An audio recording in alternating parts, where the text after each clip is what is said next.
അടീനിയത്തിൻ്റെ കുറച്ച് തൈകൾ നമുക്ക് മുളച്ച് കിട്ടിയിട്ടുണ്ട്. അപ്പോൾ അതിനെ നമുക്ക് എങ്ങനെ നടാം എന്ന് നോക്കാം. അടീനിയം നടാൻ പോട്ടൊക്കെ നമ്മളിവിടെ റെഡിയാക്കി വെച്ചിട്ടുണ്ട്. പോട്ട് മേടിച്ചുകൊണ്ടുവന്ന് പോട്ടിൽ ഹോളൊക്കെ ഇട്ട് റെഡി വെച്ചിട്ടുണ്ട്. പോട്ടിൻ്റെ ഉള്ളിൽ ഇതുപോലെ ഹോളിടണം. ഇതുപോലെ ഹോളിട്ട് കഴിഞ്ഞാൽ നമ്മൾ ഒഴിക്കുന്ന വെള്ളമൊക്കെ അതിനകത്തുനിന്ന് ഊർന്ന് പോകണം. നന്നായിട്ട് വെള്ളം ഊർന്ന് പോയാൽ മാത്രം അടീനിയം നല്ല രീതിയിൽ നമുക്ക് പിടിച്ച് കിട്ടുള്ളൂ, അല്ലെങ്കിൽ ചീഞ്ഞു പോകും. ഓക്കെ, ഇപ്പോൾ നമുക്ക് ഹോള് ഇട്ട പോട്ട് റെഡി ആയിട്ടുണ്ടെങ്കിൽ നമുക്ക് പോട്ടി മിക്സ് പരിചയപ്പെടാം. അടീനിയം നടാനായിട്ട് ഇത് ചാണകപ്പൊടി, നല്ല ഉണങ്ങിയ ചാണകപ്പൊടിയാണ്. ഇത് ചകിരിച്ചോറ്. ഇത് കുറച്ച് എന്താ പറയണ മണലാണ്, ചരൽ ചേർന്ന മണലാണ്. ഇത് ചാണകപ്പൊടി,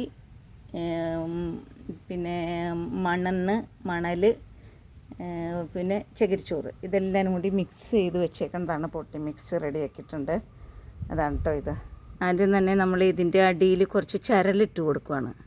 ചരലായിട്ടുള്ള മണ്ണിട്ടാലാണ് നമുക്ക് വെള്ളം ഊർന്ന് അവിടെ കെട്ടിക്കിടക്കാതെ പോകുള്ളൂ.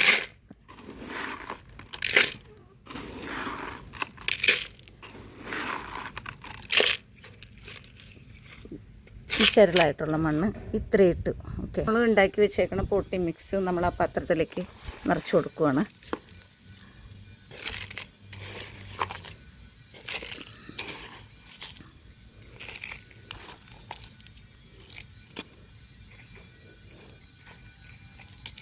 ഏകദേശം ഇത്രയും മതി. നമ്മുടെ പൊട്ടി മിക്സ് റെഡിയാക്കി കൊണ്ടുവന്ന് വെച്ച പാത്രം കേട്ടോ.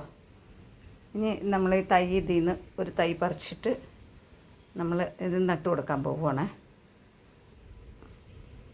നല്ലൊരു ഹെൽത്തി ആയിട്ടുള്ള ഒരു തൈ വേരോട് കൂടി.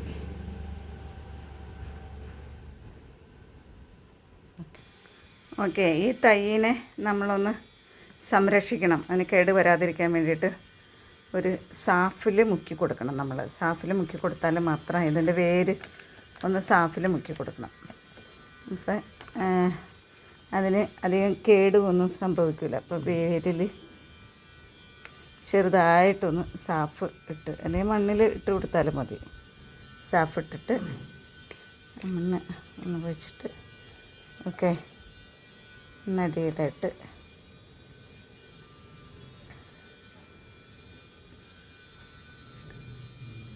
പ്ലാന്റ് ചെയ്ത്